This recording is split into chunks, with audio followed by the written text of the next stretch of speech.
Okay, hey everyone, Billy Rainford from Direct Motocross here. It's time to talk about what happened in round 2 of the 2020 Triple Crown Supercross Series at Gopher Dunes. I don't have, as you can see, my trusty sidekick, Greg Poisson. He's at a family funeral, so thinking about you, Greg, and we'll see you next week for to close it out at rounds 3 and 4. Brought to you by Sneaky Weasel. So here is what happened at in the 250 class. We'll talk about that. Heading into this, a couple little notes to talk about. First of all, number 11, that's Davey Fraser. He crashed hard over the triple the day before, went to the hospital. We thought it was an ankle issue. Turns out it was his heel. So he went in, he ended up in London at the hospital. So Davey, hope you're doing all right there. Kind of a few injuries happen. I mean, Supercross, you know, it can be tough, obviously. Number 942, Preston Masiangelo was out in the morning. He's intermediate rider. He was out in the amateur racing, and he crashed as well and broke his hand, so he was out for the pro side. Number 77, Casey Keys from Kelowna. He's still nursing that knee. Decided to sit out this round. He's hopefully going to hang out for the week and be back for next weekend if he's feeling okay. Number 148, Willette. He raced the Intermediate Open the day before. Ended up racing the 250 Pro. Tried that tricky triple. Rhythm section out there in practice and ended up crashing. He knocked himself out, so he wasn't able to race in the main events or try to even qualify for that. So hope he's feeling okay today. Hope he remembers what happened. He went down pretty hard. Number 26, Josh Cartwright, raced both classes on Friday. Concentrated on the 450 class only in the round 2s because he wants to, as he kind of said, he'd rather try to have a good result in 450s as opposed to maybe mediocre trying to run all the motos, all the main events. So he was not in the 250 class. So let's have a look here. In 12th place, only 12 riders. So in 12th place was Austin Jones. That's the intermediate rider who's trying. He was 12-11. I mean, obviously wasn't in that group, but it's great getting experience for him. So the MX1 supported guy. Right ahead of him was Jamie Powell. And now I heard too that he was going to go out and just do a couple laps and wasn't going to actually do it. But then, of course, he did the whole thing. So he ended up 11-10. I obviously got some misinformation there at the starting line. It was some of the officials talking, but he wasn't doing that triple section in the rhythm section, and that really kind of ended up taking time off your laps. So he was 11-10. Again, great experience for him. He's on that support side of the MX 101, so good for him to get out there. Christopher Da Silva, he had that crash on Friday, so he went down really hard in the whoop, so he was sore. He was part of the injury report. Actually, no, I forgot about putting him in there, but anyway, talked to him afterwards, so if you saw the after interviews, he's sore but did all right. 10-9, looked pretty good. Again, he's been around for a long time, coming up through the ranks, so good for him in 10th place there. Ryder McNabb with a 9-8. They've got him from Cortland, Ontario. Of course, he's a Manitoba rider out there from Minnedosa. 10-9, sorry, he was 9-8 for 9th overall. Ryder McNabb, I mean, he's out there obviously blazingly fast. Lack of experience in Supercross is just what's showing, obviously, because in the outdoors he was up there battling for possible podiums and everything. Again, gaining experience for these young guys coming up through the ranks. The only way you're going to get better at Supercross is to try to race some Supercross, and that's what he's doing, and he looked good. Quinn Amiot was also, if you remember from Friday, he and Jeremy Mackay went down hard after Jair Mitchell kind of got out of control, moved over, slammed into Tyler Gibbs. Tyler Gibbs in turn took out those two guys, so he was really sore. He came out, he was an 8-7. Again, looks good. Nursing, he pretty much ripped his fingernail off and stuff like that too. So, sorry, I'm mixing up Quinn Amiot with Jeremy Mackay. Quinn Amiot was 8-7 for 8th overall. Same idea. He was on the outside of that crash, went down hard. I mean, he was just trying to get through. He was so sore. I know his sister, Jensen Amiot, who does our Out of the Blue, she was putting up pit board signs saying, just finish, you know what I mean? So don't give up. Don't give up, just finish. So obviously he was going through some pain, just trying to get some points, as we only have a short series, so he wants to get as many points as he can. Jeremy Mackay, as I mentioned, right above that, he was also sore from that crash. He ended up going 7-5. Looked great, had a really good second moto considering that the pain he was in, so good for him to grab 7th overall. Tyler Gibbs was starting to come together in the whoops. I was keeping a close eye. I was just actually looking at some of my photos, and every one I have, he's off the back hanging, going through the whoops, so looking good.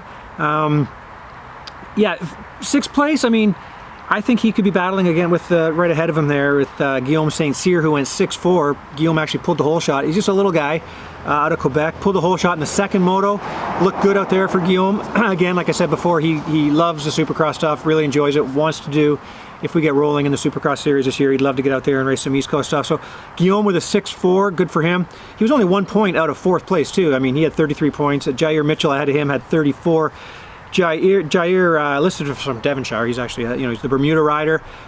Won the first moto, grabbed the whole shot in Moto 1, took off. A little bit of a gap, he made some gap early, so it was good for him grabbing that. Unfortunately, in the second moto, he was trying to come up. He was trying to put a pass on Marco Canella coming through the whoops. Got a little out of control, went down hard, was complaining of some breathing issues. So Ron Cameron and the guys there were checking him out. I haven't spoken with him today, so hopefully Jair's feeling okay. I have to think he's probably feeling worse today, but anyway, he went down hard. I think he should be okay though. He ended up 4th overall, going 112 DNF. So yeah, 1 point ahead of Guillaume St. Cyr there. Podium, man, what a battle. They tied for points, 42 points each. Marco Canella, Tanner Ward. Marco went 2-3, Tanner went 3-2, right? So they tied. Obviously, second moto gets the second main, gets the emphasis there. The first moto, man, him and Tanner were just going at it bar to bar. There were some lookovers, there were some block passes. Afterwards, they were just kind of, hey, I talked to Tanner afterwards, and he just said, hey man, it's just good racing.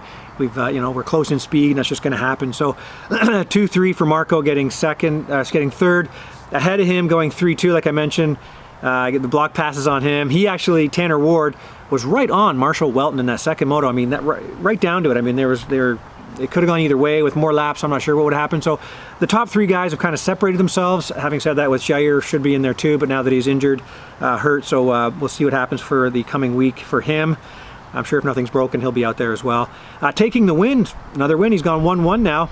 4-1 for the win. That's Marshall Welton on the Kawasaki team there. He crashed in the first turn in the first moto, went from dead last, came up to 4th, ran out of time. He was closing in on the guys, so it was pretty impressive to see that he'd gotten right up there behind Marco Canella there, behind Tanner Ward in the first one there. So he had the speed. Obviously, he still took the overall by 1 point, so 43 points for Marshall taking the win. So he's now 1-1 in the 250 series, so he's got the lead there.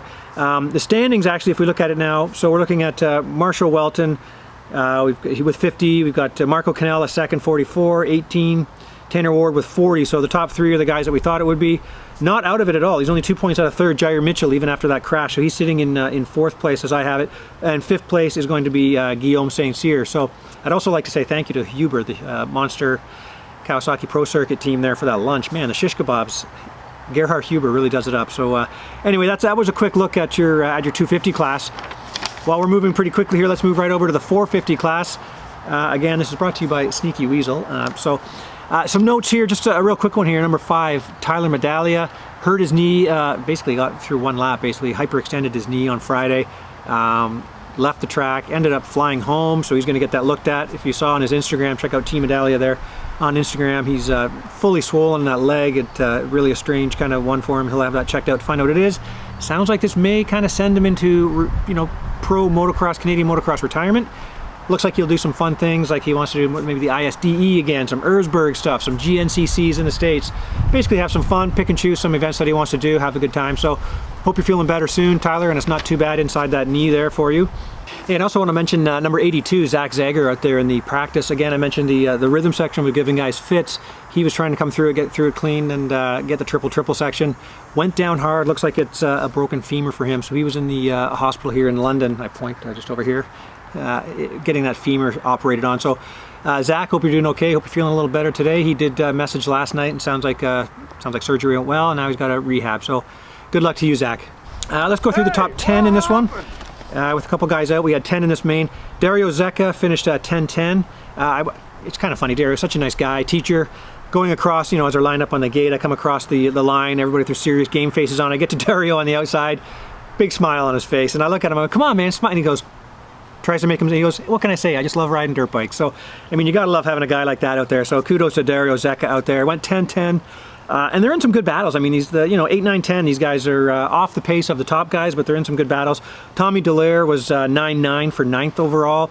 Tommy out of Quebec, so good for him being out there. Again, he's got some Supercross experience on these tracks and in Quebec and stuff too. So good battles for them. Right ahead of them, and ended up on his own in a couple of the ones that I saw. Ryan Derry went 8-8. So actually, the guys in 6-6, 7-7, 8-8, 9-9, 10-10. So that was kind of sorted out in that area, but Ryan Derry in 8th place.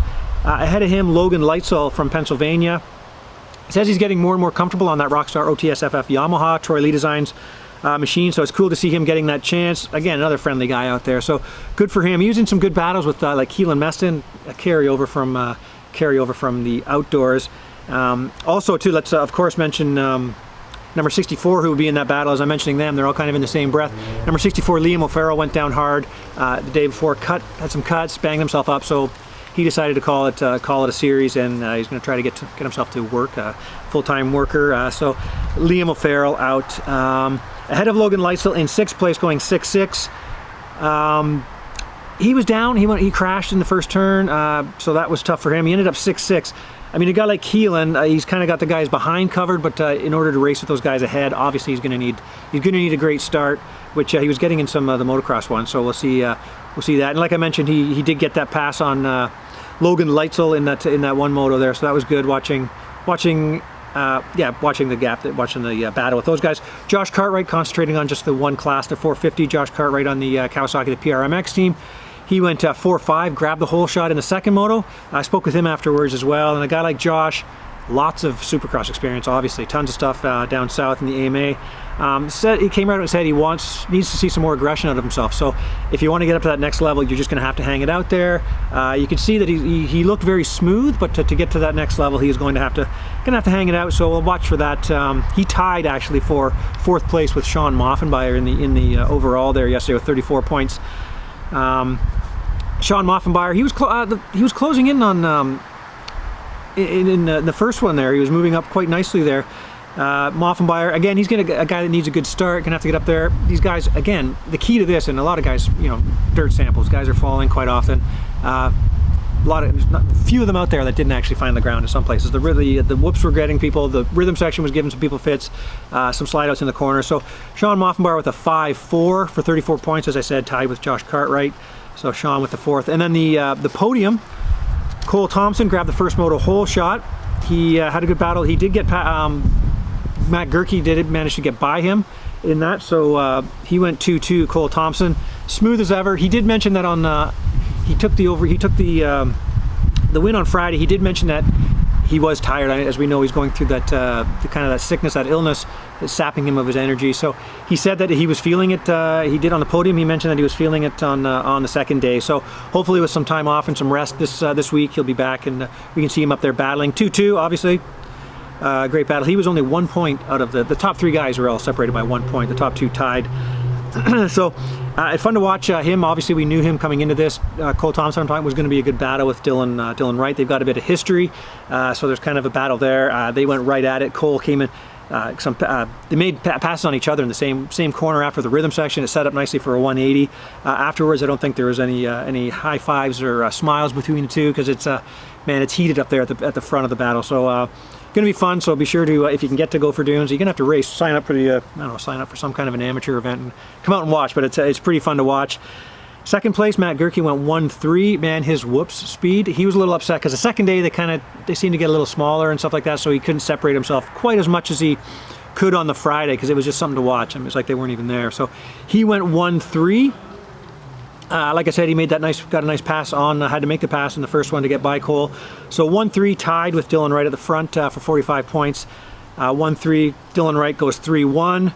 He in the first one he was down in the second corner. After the first tight corner, you go through the rhythm section, the turn before the whoops. Dylan was down there, put his head down, came back up to 3rd, 3-1 with 45 points. So yeah, again, that's how it went. So the top 3 were Dylan Wright, Matt Gerke, Cole Thompson. In the standings right now, we've got a 2-point lead for Dylan Wright. It looks like he's got 47 over Cole Thompson with 45. And 1 point behind that, we've got Matt Gerke. So they've kind of separated. The top 3 have separated themselves a little bit. Josh Cartwright looks like he sits in 4th, only 1 point ahead of Moffenbauer. So lots of stuff to be decided here as we move forward. And I've got Keelan Meston just a couple points behind that. Then Logan Leitzel, Ryan Derry, Tommy Dallaire. And yeah, so that's how those points look like they're stacking up. We're going to take the week. I know a lot of the guys are going to go back to Gopher Dunes and ride the track maybe Monday, Tuesday. And then it looks like some of them will move over to Vision built tracks, and there's some other little tracks that have been built in the area. So lots of action. It was really good racing. If you didn't get to see it, be sure to go on the Two Wheels TV app, sign up for that, watch it. You can watch it in the archives and everything. So just amazing. But anyway, yeah, thanks. Next week we'll have Greg Poisson back. But that's kind of a little bit of what happened at round 2 at Gopher Dunes. Thanks for watching. We'll see you next week.